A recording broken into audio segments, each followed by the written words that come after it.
Elon was always like a force against growth. I would have to work and expend effort to hire people. I would have to like basically plead to hire people. If the team is small and strong, then engineers and the code are the source of truth.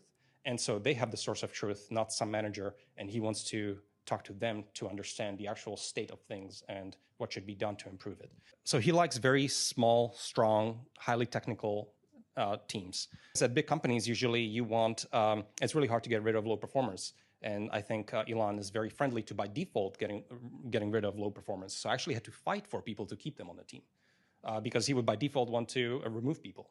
He wants it to be a vibrant place. People are walking around, they're pacing around, they're working on exciting stuff, they're charting something, they're coding. You know, he doesn't like stagnation. He always encourages people to like leave meetings if they're not being useful. If you're not contributing and you're not learning, just walk out.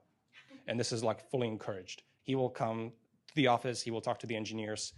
Many of the meetings that we had were like 50 people in the room with Elon, and he talks directly to the engineers. He doesn't want to talk just to the VPs and the directors. Maybe if he talks to the engineers and they bring up that, you know, what's blocking you? Okay, I don't have enough GPUs to run my thing. And if he hears that twice, he's going to be like, okay, this is a problem. So like, what is our timeline? And when you don't have satisfying answers, he's like, okay, I want to talk to the person in charge of the GPU cluster. And like someone dials the phone and he's just like, okay, double the cluster right now. Like, let's have a meeting tomorrow. From now on, send me daily updates until the cluster is twice the size.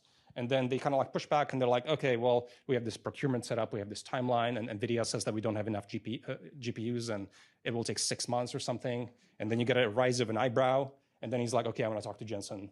And then he just kind of like removes bottlenecks. So I think the extent to which he's like extremely involved and removes bottlenecks and applies his hammer, I think is also like not appreciated.